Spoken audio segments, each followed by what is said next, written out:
Nah, setia sampai akhir. Nah, pengurus kita memilihkan ayat, mungkin ada berbeda ya dalam penulisan, itu dari Mazmur 92 di ayat yang ke-14 itu ayat yang telah dipilihkan oleh pengurus kita. Namun kita akan membaca dari ayat 13 sampai ayat yang ke-16 ya. Mazmur 92, setia sampai akhir, SSA.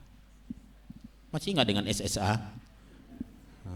Kita tidak mau membahas tentang konflik itu ya, tapi bagaimana kita boleh menjadi orang yang setia sampai kepada akhirnya. Sudah dapat ibu-ibu Mazmur 92 ayat 13 sampai 16. Mari kita baca secara responsoria. Saya akan membaca ayat 13, kemudian ibu-ibu ayat 14, dan demikian terus seterusnya sampai berakhir di ayat yang ke-16. Mari kita mulai. Orang benar akan bertunas seperti pohon korma, akan tumbuh subur seperti pohon aras di Libanon. Ayat 14.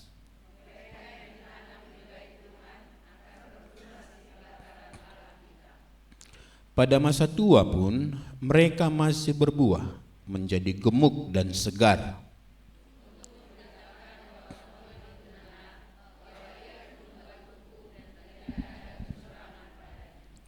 Ya, mungkin kita pernah membaca satu buku namanya itu Finishing Well, ya, Finishing Well.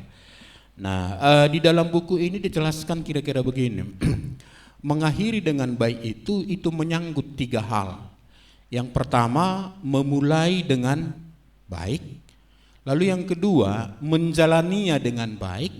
Dan yang ketiga katanya mengakhirinya dengan baik. Nah, itu kira-kira yang dikatakan oleh buku itu tentang finishing well. Lalu kita melihat bahwa ada juga banyak orang memulainya itu sangat baik, tapi ketika ada pergumulan dalam kehidupannya mulai seperti kapal yang di danau itu kan, dan kemudian tidak sedikit yang surut. Lalu sampai pada akhirnya banyak juga kemudian orang ternyata mundur. Nah, itu bukan gambaran orang yang setia, bukan. Tapi yang setia itu berarti dia memulai dengan baik, menjalaninya dengan baik sampai kepada akhirnya. Dan ada banyak contoh kita lihat, misalnya Rasul Paulus ketika dia mengatakan aku telah mengakhiri pertandingan yang baik. Beliau memulainya dengan satu start yang jelas bagaimana Tuhan memanggil dia. Nah, ketika Tuhan Yesus di kayu salib itu mengatakan sudah selesai, dia sudah memulai dengan tepat, menjalani semua proses itu dengan tepat sampai akhirnya dia mengatakan sudah selesai. Nah, kalau kita ke Simalingkar B, pernah ke Simalingkar B? Pekuburan umum ya, banyak sekali orang menuliskan di pusarannya itu, aku telah mengakhiri pertandingan yang baik. Lalu mungkin kalau kita lihat orangnya siapa ini? Kalau dia hamba Tuhan barangkali, oh kayaknya iya ya. Tapi kalau dia bukan hamba Tuhan, lalu ditulis aku mengakhiri pertandingannya yang baik. Pertandingan apa kira-kira? Main bola kah? Atau apa kira-kira kan? Kadang-kadang begini, maksud saya enak-enak sekali orang menuliskan nats firman Tuhan di pusara itu, padahal sebenarnya nggak cocok. Ya. Nah, dan hari ini kita akan belajar bagaimana kita akhirnya nanti menjadi orang-orang yang setia di dalam kehidupan kita. Nah, kalau kita perhatikan Mazmur 92 ini, nah judulnya itu diberikan nyanyian untuk hari Sabat. Jadi ini Mazmur ini dinyanyikan pada hari Sabat, menunjukkan bagaimana kemudian orang-orang benar itu kemudian mengucap syukur, menyanyikan pujian, berbangga hati punya Allah yang agung, yang luar biasa, yang kasih setianya juga tidak pernah berkesudahan. Nah, kalau kita belajar di sini tentang kesetiaan, itu sebenarnya adalah karakter dari Allah kita. Karakter dari Tuhan kita. Dan akhirnya kita memuji-muji Dia, mengagungkan Dia, dan kita menikmati persekutuan yang indah. Di tengah-tengah Mazmur ini ada satu kemudian dikatakan bahwa ada orang-orang yang orang-orang fasik itu, orang-orang yang kemudian hidupnya itu Nampaknya untuk sementara mereka seperti orang yang begitu mekar sekali, hebat, gagah. Tapi katanya di sana bahwa dikatakan di sana di ayat yang ke-8 itu, apabila orang-orang fasik bertunas seperti tumbuh-tumbuhan dan orang-orang yang melakukan kejahatan berkembang, ialah supaya mereka dipunahkan untuk selama-lamanya. Nah, di sini kita lihat ibu-ibu yang dikasih Tuhan, kalau kita perhatikan sebenarnya semua manusia yang ada di dunia ini itu pada hakikatnya adalah menggenapi apa yang merupakan rencana Tuhan atau panggilan Tuhan bagi dia. Masalahnya panggilan dia itu adalah apakah dalam bentuk positif atau negatif. Yudas itu sengaja Tuhan hadirkan di dunia ini, bahwa bahkan Yesus sengaja memilih dia itu untuk apa? Untuk menggenapi rencana Tuhan. Itu ada nubuatan dalam Mazmur itu, sahabatnya sendiri yang akan mengkhianati dia. Nah, dia menggenapi rencana Tuhan, tapi dalam sisi negatif. Berbeda dengan Rasul Paulus yang tadinya adalah orang yang begitu kejam menghambat kekristenan, tapi kemudian dia bertobat dan kemudian dipakai Tuhan menggenapi rencana Tuhan dengan luar biasa. Maka di sini kita lihat ibu-ibu yang dikasih Tuhan, supaya dalam kehidupan kita seperti tema yang kita akan renungkan ini, menjadi orang-orang yang menggenapi panggilan Tuhan dalam bentuk yang positif. Firaun itu ya, di zaman Musa sengaja Tuhan hadirkan untuk menunjukkan kehebatan Tuhan, untuk menggenapi apa yang merupakan panggilan Tuhan. Tapi Firaun itu adalah lambang orang yang tegar tengkuk, yang tidak mau percaya. Sekalipun sudah melihat kebesaran Tuhan yang luar biasa itu. Bagaimana tidak? Dia sudah melihat bagaimana kemudian sungai Nil bisa menjadi darah, tiba-tiba mati semua ikan-ikan. Lalu waktu Musa berdoa kepada Allah yang benar itu, bisa pulih langsung. Harusnya dengan semua tanda-tanda itu, tanda halongangan itu, harusnya Firaun itu sudah melihat bahwa Allah itu luar biasa. Ini yang benar, Allah ini bukan Allah yang kami sembah ini, yang dewa-dewa itu. Nah, kita lihat di sini ibu-ibu yang dikasih Tuhan. Pertama, mari kita lihat dari tema kita ini. Mari kita pahami dulu apa yang dimaksud dengan setia.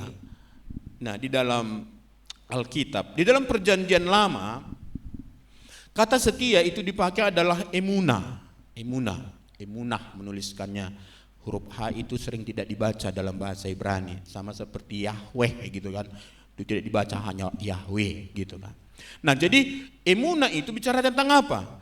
Itu sebenarnya kata itu dari kata aman yang berarti teguh, kokoh, dapat dipercaya dan tetap tegak berdiri, tidak goyah. Nah, itu yang dikatakan di sini dalam pengertian di Perjanjian Lama, arti kata setia itu yang nanti menjadi lambang dari kesetiaan kita di dalam iman itu. Jadi akar kata dari emunah ini adalah muncul juga nanti dari sini, muncul dari kata emunah ini muncul kata aman, lalu kemudian dari sini juga ada kata amin yang artinya adalah sungguh benar demikian, teguh dan pasti. Nah, itu dalam Perjanjian Lama. Jadi kesetiaan dalam Perjanjian Lama bukan hanya bicara tentang rasa, perasaan, bukan. Tapi bicara tentang keteguhan, kestabilan, konsistensi dan dapat dipercaya. Nah, maka nanti dari sini kita bisa evaluasi sedikit kehidupan rohani kita, ibu-ibu yang dikasih Tuhan. Apakah kita ini seperti apa itu ya, mumbang lonong gitu kan? Ada namanya Kristen kapal selam ya kan? Tahu Kristen kapal selam? Pernah dengar ibu-ibu istilah itu kan? Kapal selam itu apa katanya? Waktu perlengkapannya semua beres, dia di mana? Di dalam laut, nggak kelihatan dia tenggelam. Tapi setelah mulai habis perbekalannya, baru muncul ke darat.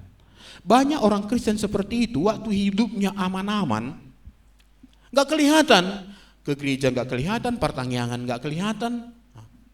Tapi setelah ada pergumulan, Baru muncul kan, datang ke gereja, jumpai hamba Tuhan, datang ke persekutuan.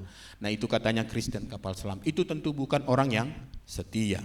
Nah jadi dari sini kita mengerti makna praktisnya, orang yang setia adalah orang yang tetap percaya kepada Tuhan, ya, tetap percaya kepada Tuhan, tetap berjalan di jalan Tuhan. Jadi kita ini jangan lupa, ibu-ibu yang dikasih Tuhan, kita adalah pengikut Kristus. Pengikut itu adalah orang yang menjejakkan kakinya di bekas telapak kaki orang yang diikutinya. Nggak boleh bergeser. Nah, itu pengertian dasarnya. Jadi kalau saya berjalan begini, ada orang yang mengikuti saya, dia harus tepat pijakkan kakinya di bekas telapak kaki saya itu. Maka jejak kaki Kristus itu menunjukkan karakter Kristus itu juga nanti harus menjadi karakter kita di dalam kehidupan kita.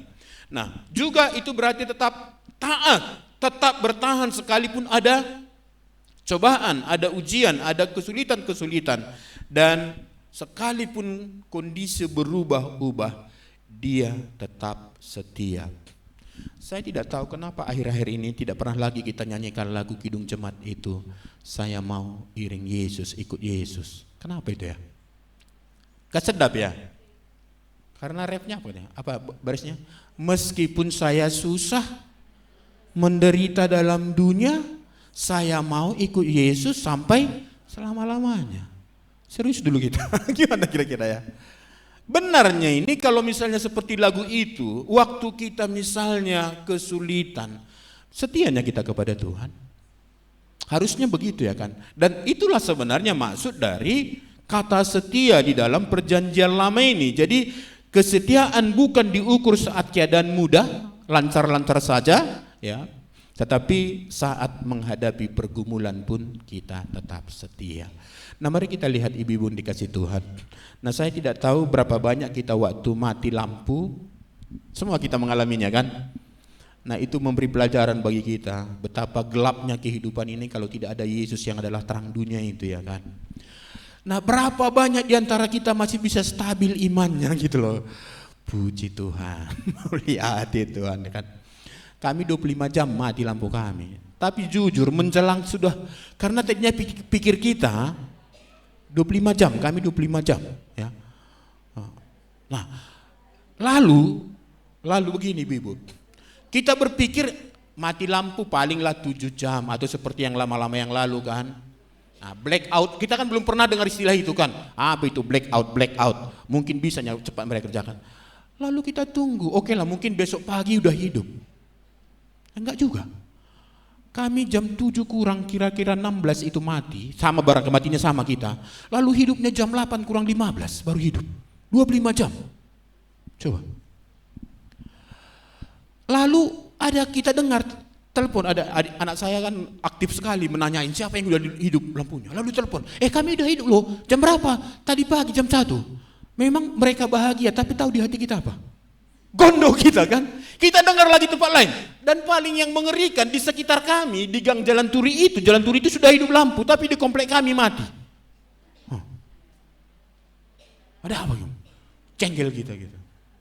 Nah itu sebenarnya gambaran kita yang sangat rapuh ibu-ibu yang dikasih Tuhan. Maka hari ini kita diingatkan, ini masih kita bicara tentang definisinya dulu ya kan. Ya supaya kita setia apapun yang terjadi. Dalam perjanjian baru kata setia itu dipakai kata pistos. Ya dari sini nanti pistis. Nah itu artinya setia sama seperti tadi, dapat dipercaya, loyal. Ya jadi ada loyalitas di sana, teguh dan dapat diandalkan. Nah ini yang mirip-mirip artinya kan. Nah, kata ini dipakai sebenarnya itu pertama sekali kata ini dipakai adalah untuk Allah yang setia. Kalau ibu-ibu nanti baca Mazmur ini, bersyukurlah kepada Tuhan sebab kasih setianya kekal untuk selama-lamanya. Kasih tetapi kemudian ada ditambah dengan kesetiaan sebagai jaminannya. Apa maksudnya? Bahwa Allah tidak akan pernah berubah sedetik pun di dalam mengasihi kita. Maka konsep ini perlu menolong pikiran kita ketika kita mengalami pergumulan. Jangan sampai ada terbersit dalam pikiran kita ketika ada pergumulan itu datang berkepanjangan makin besar. Lalu ada pikiran kita bahwa ini kayaknya Allah gak setia kepada saya.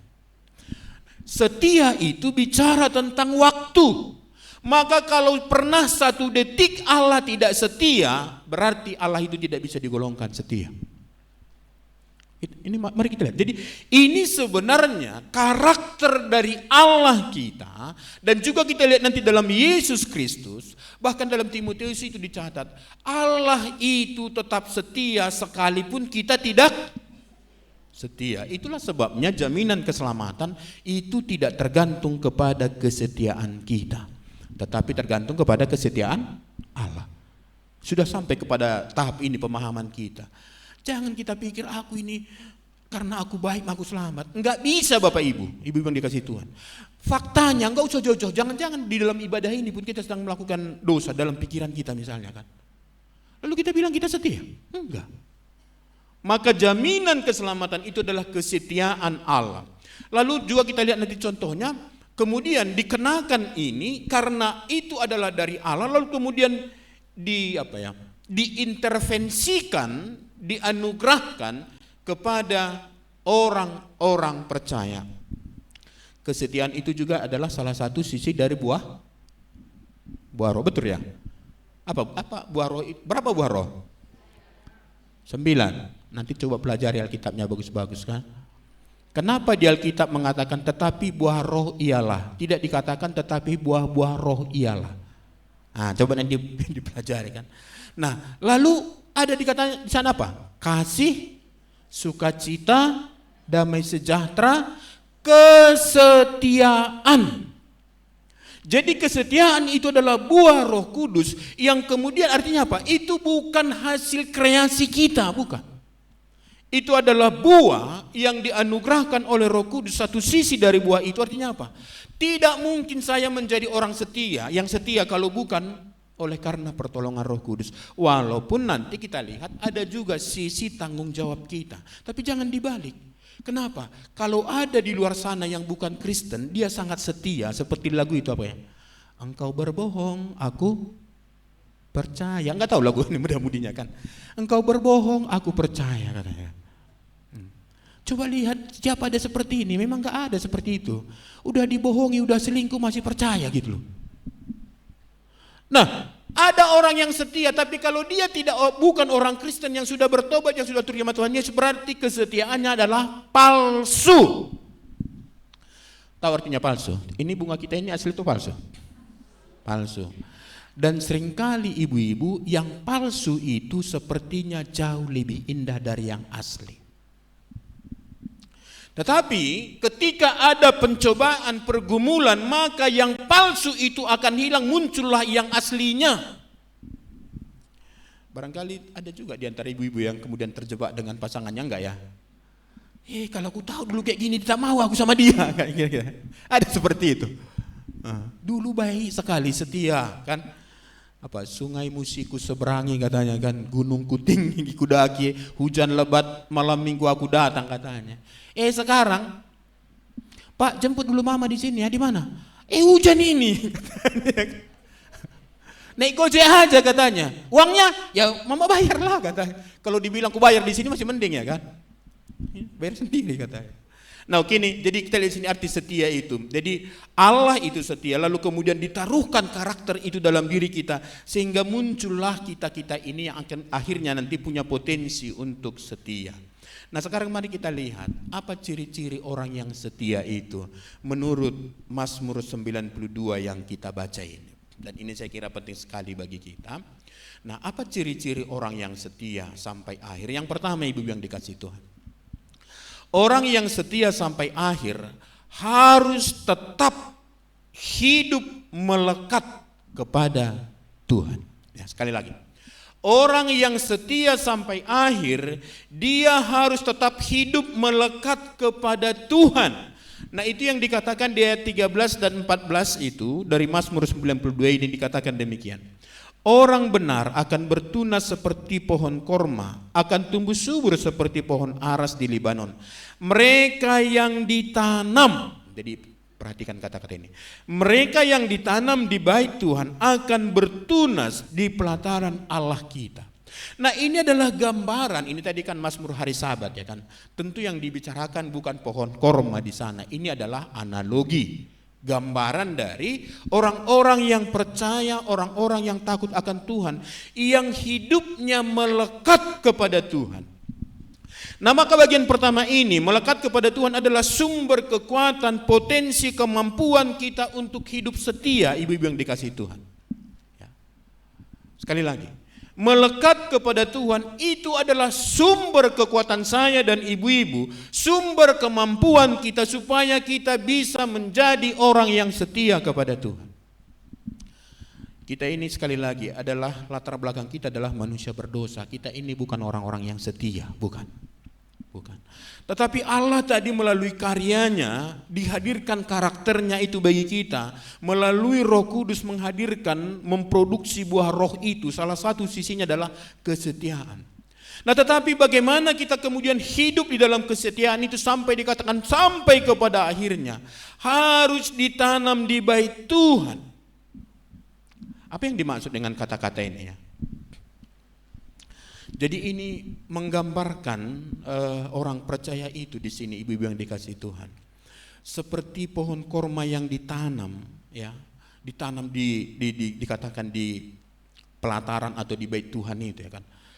Ini gambarannya. Jangan ibu-ibu pikir nanti, ya kalau pohon korma ditanam di dalam bait Allah ya matilah. Orang nggak kena sinar, bukan itu maksudnya. Tapi gambaran dari pohon korma itu, lalu yang ditanam di bait Allah itu adalah orang-orang percayanya, itu maksudnya. Berarti ini bicara tentang apa? Bicara tentang bagaimana saya dan ibu-ibu ini, kita semua memiliki persekutuan yang erat dengan Tuhan.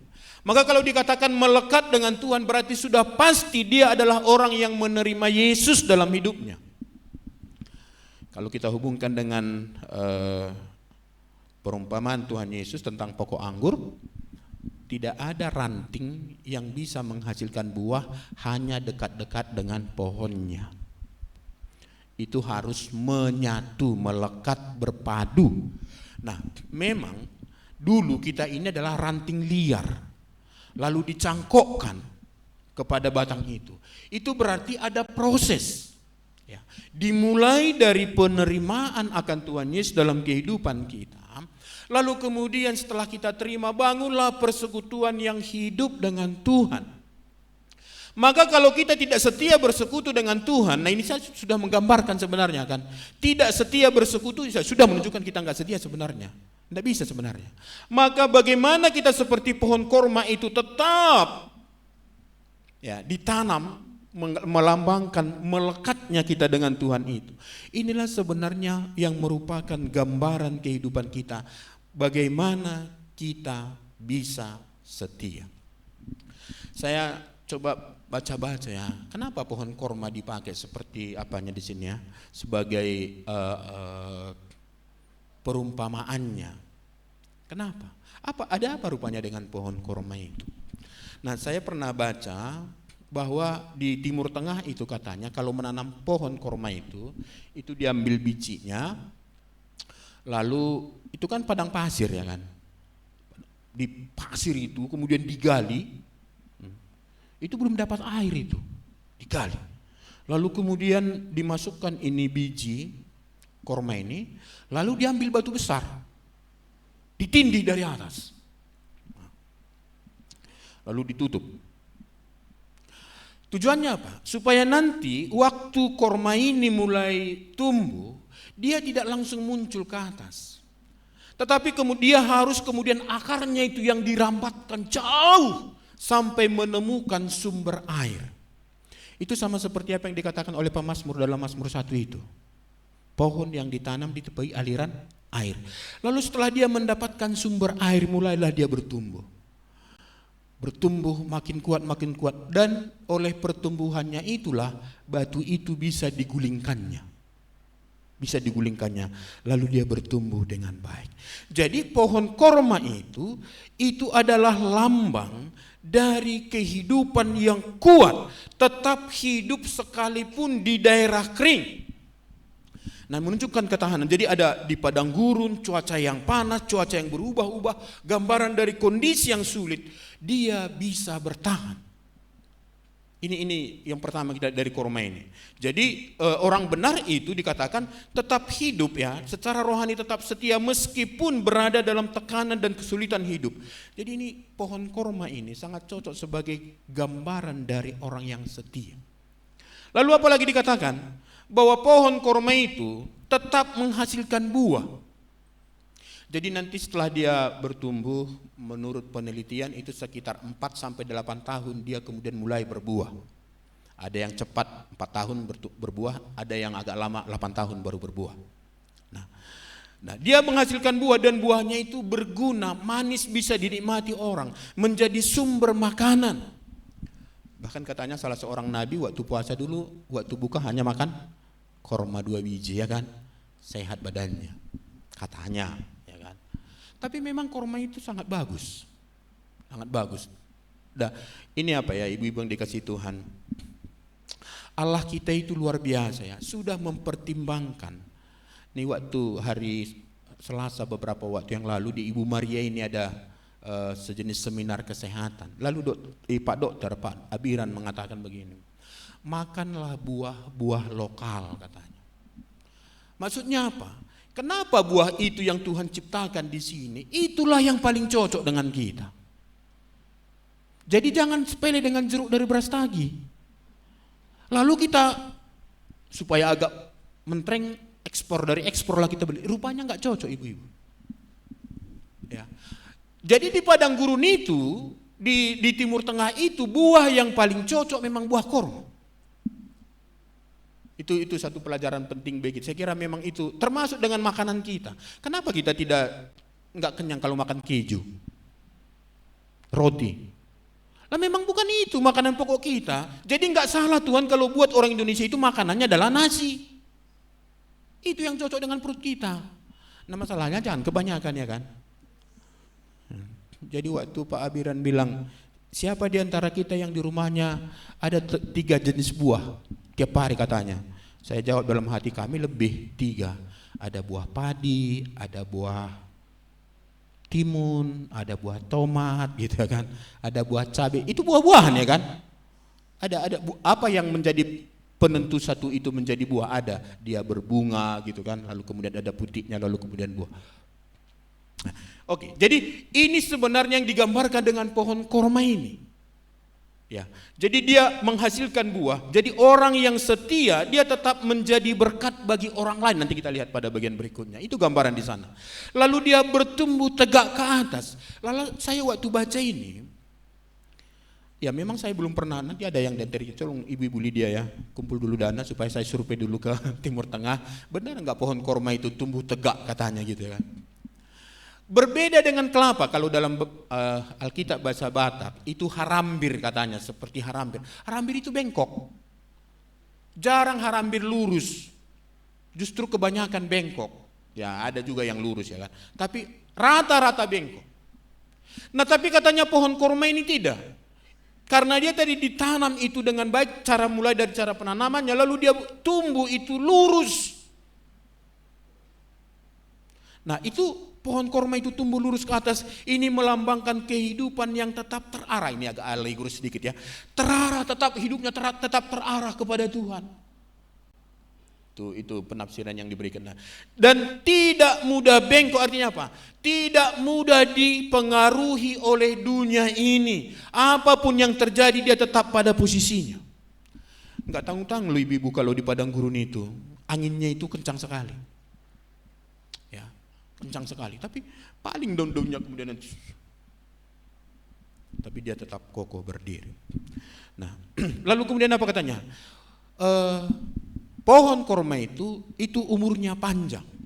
Itu bisa mencapai sampai 70 tahun sampai 100 tahun, bahkan katanya ada yang lebih. Loh ini luar biasa loh. Berarti seharusnya sebenarnya orang percaya itu panjang umur ya kan? Jadi salah dulu, kami waktu anak-anak dulu pernah diajarkan begini. Enggak usah kita baik-baik kali hidup ini. Lalu kita tanya, kenapa? Nanti atau mati katanya. Cepat meninggal. Pernah dapat pengajaran itu ibu-ibu? Enggak usah baik-baik kali, nanti cepat mati katanya. Rupanya menurut Alkitab enggak. Dan Mazmur 128 itu, apa katanya? Melihat anak-anak dari anak-anakmu. Itu orang yang takut akan Tuhan. Kalau melihat anak-anak dari anak-anak kita, berarti kita punya gelar apa? Opung, odol dan obor. Tahu odol? Opung, doli, obor, opung, boru. Nah, ya kan gitu kan? Orang melihat dari anak-anak kita, cucu kita loh, berarti panjang umur dong. Dan di sini pun gambaran yang diberikan tentang pohon korma itu. Dan menariknya ibu-ibu, panjang umurnya tapi tetap menghasilkan buah. Jarang pohon seperti ini. Jarang pohon seperti ini. Ada misalnya lihat itu jeruk ya kan. Itu kan ada seperti namanya umur ekonomisnya. Ada umur ekonomisnya. Ini turang saya mangguk-mangguk mungkin dilihat juga kan. Setelah sekian tahun ya memang nggak akan diharapkan lagi, kita akan rugi memelihara itu. Maka ditebang ganti. Tapi katanya pohon korma itu nggak seperti itu. Nah, lalu gambaran yang kedua apa? Pohon aras di Libanon yang kuat dan kokoh. Pohon aras di Libanon itu sangat terkenal di dunia kuno pada saat itu. Mari ingat waktu pembangunan Bait Allah itu, pohonnya adalah dari Libanon itu. Jadi Libanon sekarang yang sedang perang dengan Israel itu ya kan. Pohon aras itu adalah pohon, nah jadi sangat terkenal dan kayunya itu dipakai biasa untuk apa? Untuk pembangunan rumah-rumah yang megah. Tidak ada gubuk yang dibangun dengan pohon aras. Biasanya istana raja atau tempat-tempat yang suci, kuil-kuil, atau kalau di dalam bahasa Israel apa? Bait Allah. Jadi itu bahan bangunan yang sangat penting. Nah, bahkan Bait Allah sekali lagi dibangun oleh itu. Nah, jadi kayu aras itu dianggap kuat, indah, tahan lama dan bernilai tinggi.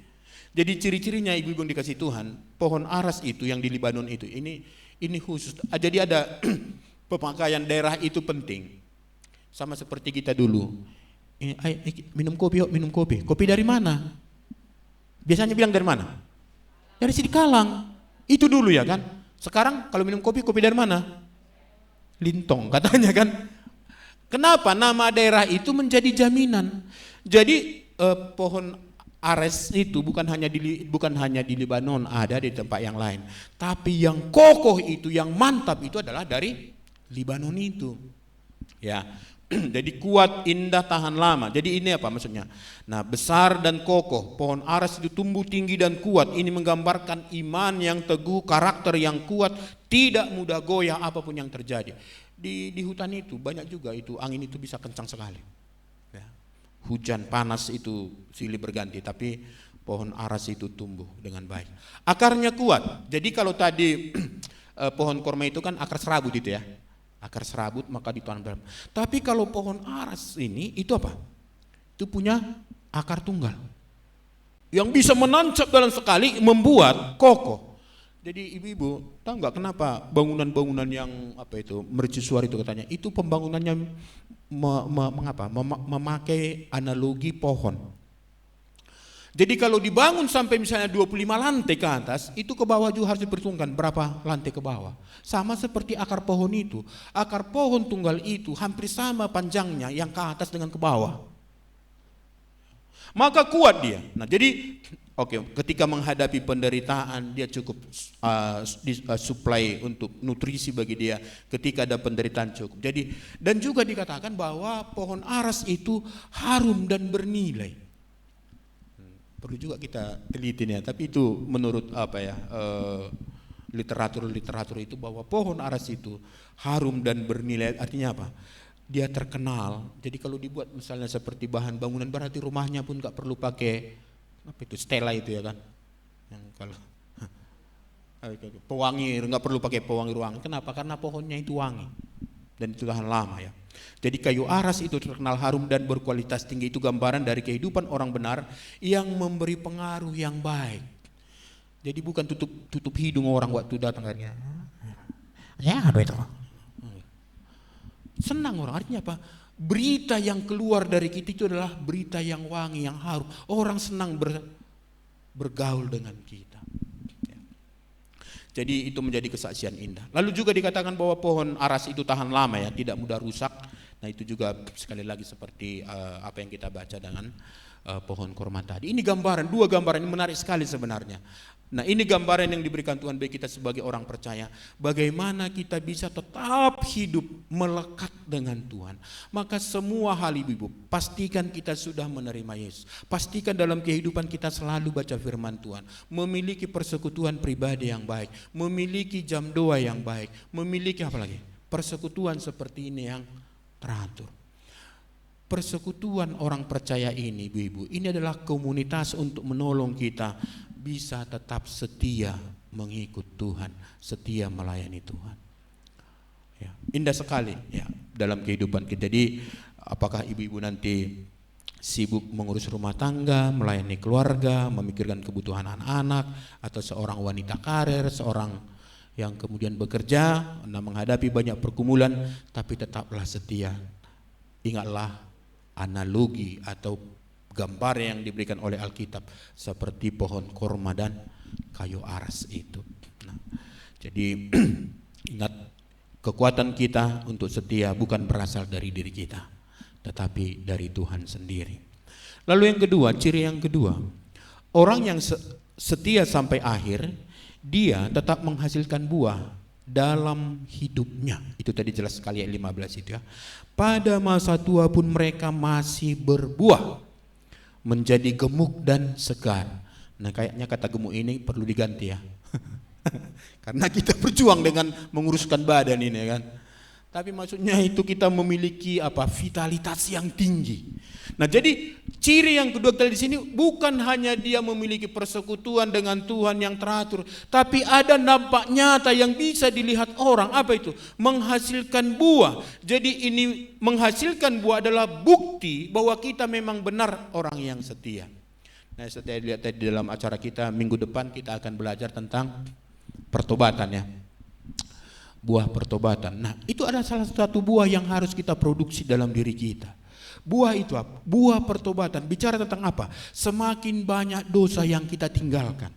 Kelemahan-kelemahan kita, kedagingan kita, makin kita tinggalkan dalam kehidupan kita. Jangan lagi makin berkembang itu dalam diri kita.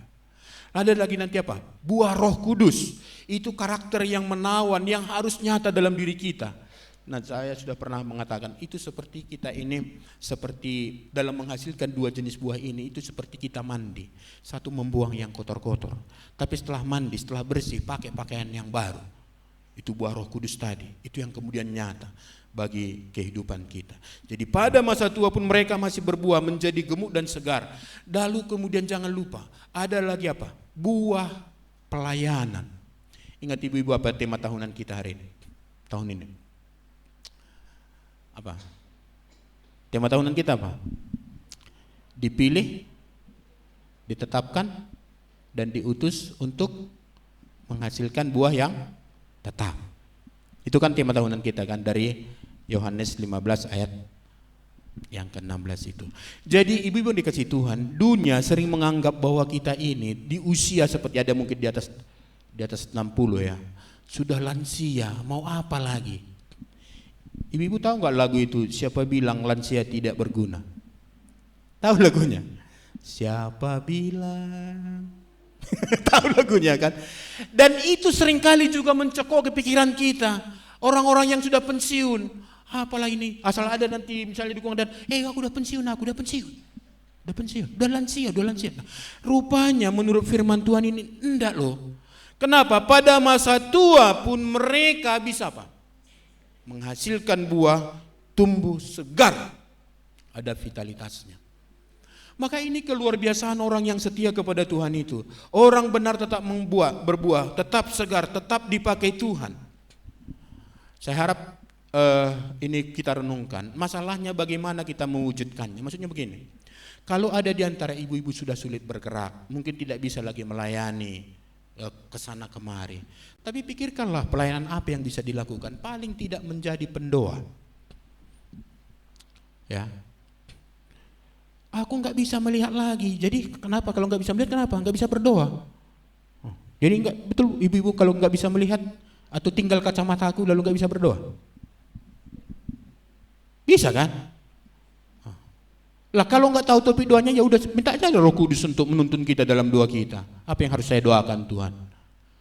Jadi maka dari sini kita mengerti bahwa orang Kristen itu, anak-anak Tuhan itu tidak boleh pasif. Tidak boleh pasif. Jadi dia akan berbuah segar dan tetap dipakai Tuhan dengan luar biasa. Saya sangat kagum dengan pendiri yayasan kita ini ya kan. Beliau kalau khotbah kayak suaranya itu sama seperti yang saya dengar waktu saya pertama di IPDPI ini mengenal beliau. Ya. Ada lagi Pak Stephen Tong ya, tahu ibu-ibu Pak Stephen Tong itu 86 sekarang usia beliau. Tapi kalau berkhotbah memang sudah mulai melambat suara beliau.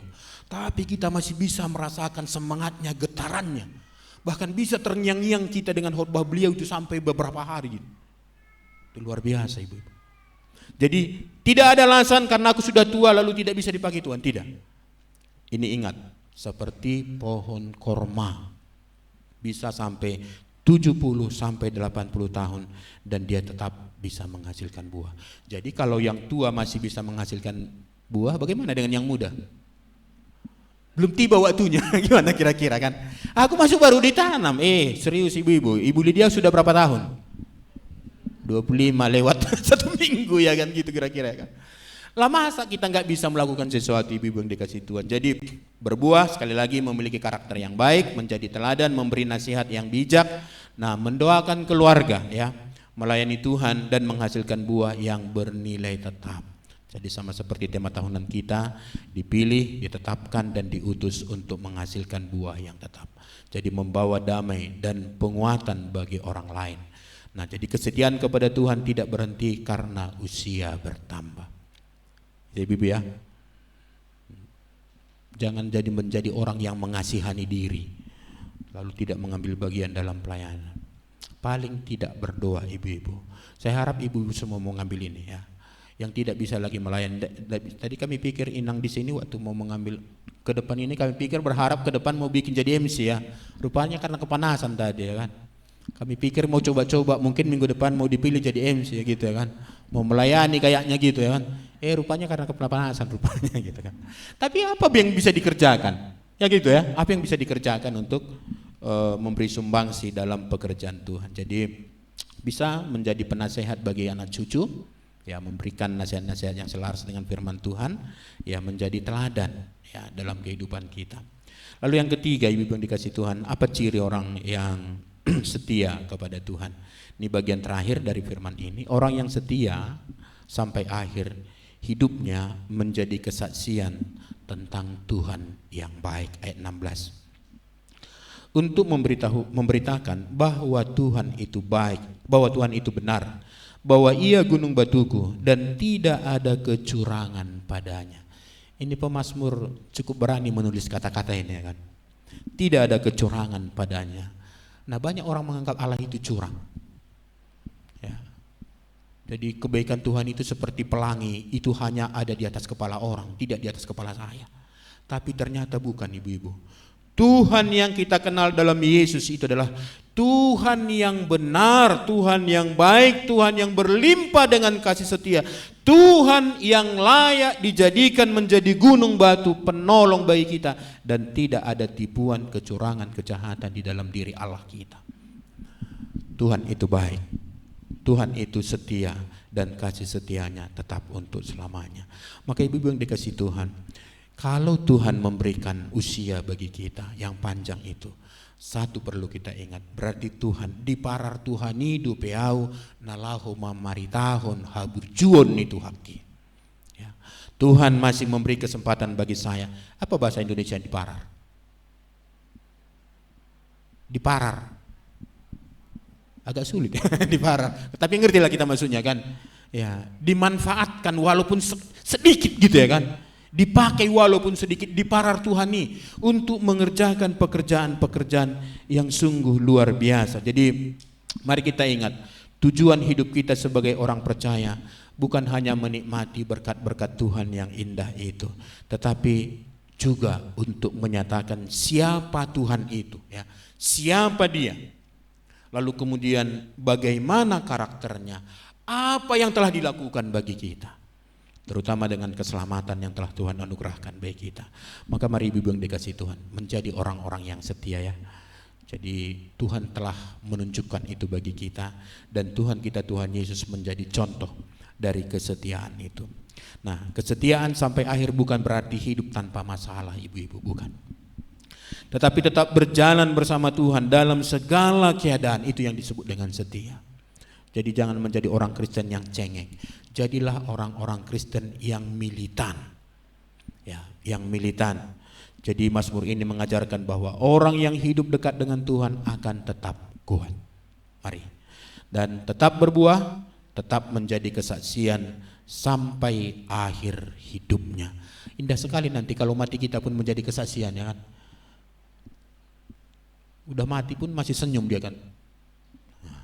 Ih, cantik kali nang ini. Udah mati pun masih senyum gitu kan. Ada mayat waktu kita lihat seram gitu kan, ada ya? Pernah lihat ya? Ada ya, takut kita, gitu. Tapi ada mayat itu senyum dia. Luar biasa itu. Ya. Jadi mari kita melekat kepada Tuhan, teruslah berbuah dan menjadi saksi bagi kemuliaan Tuhan kita. Jadi karena Tuhan sanggup memelihara kita umatnya, sama seperti Dia setia, Dia juga mampu menolong kita untuk setia. Jadi sekali lagi, kesetiaan kepada Tuhan tidak diukur dari bagaimana kita memulai, tetapi bagaimana kita tetap hidup bersama Tuhan sampai akhir kehidupan kita. Tuhan memberkati, amin. Mari kita berdoa.